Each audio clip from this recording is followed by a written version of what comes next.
पेमदारा गावामध्ये हनुमंतरायाच्या पवित्र पावन प्रांगणामध्ये या ठिकाणी ज्याचा वाढदिवस आहे तो आपला सर्वांचा लाडका जेडी जयेश दाते याच्या वाढदिवसाच्या निमित्ताने या ठिकाणी उपस्थित असलेले पेमदारा गावातील सर्व माझे युवा सहकारी मित्र, सर्व ग्रामस्थ मंडळी आणि विशेष करून या ठिकाणी उपस्थित असलेले नारायणगाव नगरीचे माजी सरपंच आणि नवनिर्वाचित शिवसेना तालुका प्रमुख भाऊ पाटे, त्याचबरोबर आमचे सहकारी मित्र पंकजभाऊ कनसे, त्याचबरोबर हौशीराम शिंदे, या ठिकाणी आमचे विविध कार्यकारी सोसायटीचे चेअरमन डॉक्टर आहेर सर, त्याचबरोबर अक्षय भाऊ, त्याचबरोबर या ठिकाणी आमचे सहकारी रवी राजदेव, पंकजी आपले निलेश भाऊ कनसे, सागरजी लामखडे, त्याचबरोबर या ठिकाणी उपस्थित असलेले पेमदारा गावचे माजी सरपंच रंगनाथजी बेलकर, सुनील दाते, त्याचबरोबर पेमदारा आमच्या नाळवण्यावरून सुद्धा या ठिकाणी सुनीलजी शिंदे आलेले आहेत, तिकडे नवनाथ सुद्धा आलेला आहे. म्हणजे जयेश्वर प्रेम करणारे अनेक मंडळी या ठिकाणी उपस्थित आहेत. या ठिकाणी आमच्या महिला भगिनी पेमदारा गावातील या ठिकाणी मोठ्या संख्येने उपस्थित आहे. शिंदेवाडीनंतर जर प्रेमाचं जर कुठलं गाव असेल तर ते पेमदाराचे, कारण की मी मागच्या वेळेस भाऊ जिल्हा परिषदेला उभा होतो. म्हणजे मी पूर्वी तर राष्ट्रवादीत होतो, 2017ला मला तिकीटच नव्हते, म्हणजे राष्ट्रवादी संधीच नव्हती. म्हणून म्हटलं काय आहे ते, म्हणजे वेड्यासारखा निर्णय घेतला, परंतु तो माझ्या पत्त्यावर पडला. मी भारतीय जनता पार्टीमध्ये गेलो, जिल्हा परिषद लढवली. माझ्या गावानंतर मला जर कोणी लीड दिला असेल तर या पेमदारा गावामधून मला कमळाच्या चिन्हावर त्या ठिकाणी लीड भेटलो.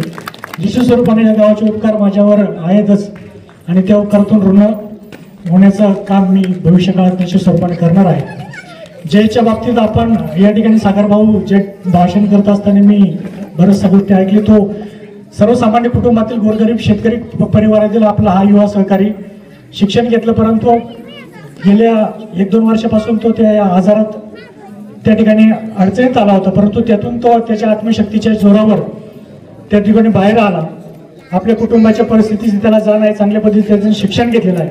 निश्चित स्वरूपानं त्याला शुभेच्छा देत असताना उद्याचं त्याचं भावी आयुष्य सुख समृद्धीचं भरभराटीचं आणि प्रगत जाऊ, त्याची सर्व स्वप्न, इच्छा, आकांक्षा हनुमंतराया पूर्ण करू, हीच अपेक्षा त्याच्याकडनं आणि परमेश्वराकडनं व्यक्त करतो. या ठिकाणी अनेक मुद्द्यांना अनेक लोकांनी वेगवेगळ्या पद्धतीने हात घातला, परंतु जसं माझा मित्र रवी राजदेव ज्या पद्धतीनं म्हटला, आमच्या मनात भाऊ गेल्या अनेक दिवसापासून होतं. आम्ही अशी कोपऱ्या कापऱ्यात चर्चा करायचो, परंतु गळ्यात घुंगरू बांधायचं काम जे केलंय ते तुम्ही केले. निश्चित स्वरूपानं तुमचं सगळ्या पठार भागाच्या जनतेच्या वतीनं आम्ही अभिनंदन करतो की तुम्ही तो मुद्दा उचलला आणि आक्रमकतेने मांडला. निश्चित स्वरूपानं आमची सगळी 4-5 गावं नव्हे तर संपूर्ण जुन्नर तालुक्यातलं व्यासपीठ आज या ठिकाणी आहे. आमचा सर्व जुन्नर तालुका सुद्धा आहे. तुमच्या पारनेर तालुक्याच्या खांद्याला खांदा देऊन निश्चित स्वरूपानं हा मुद्दा खोडून काढण्यासाठी, संपवण्यासाठी तुमच्या समोरच आहे, तुमच्या सोबत असेल. या ठिकाणी भाऊ नवनिर्वाचित आपण सुद्धा या ठिकाणी तालुका प्रमुख झाला. आमचा पंकज सुद्धा उपतालुका प्रमुख झालाय. आमचा निलेश कनसे सुद्धा या ठिकाणी बिल्ले शहराध्यक्ष झालाय. आपणा सर्वांना नवनिर्वाचित पद जी मिळेल त्यासाठी तुमच्या भावी वाटचालीसाठी सुद्धा माझ्या वतीनं हार्दिक शुभेच्छा देऊन थांबतो आणि पुन्हा एकदा आजच्या सत्कार मूर्तीला वाढदिवसाच्या सुद्धा हार्दिक शुभेच्छा देऊन थांबतो. धन्यवाद.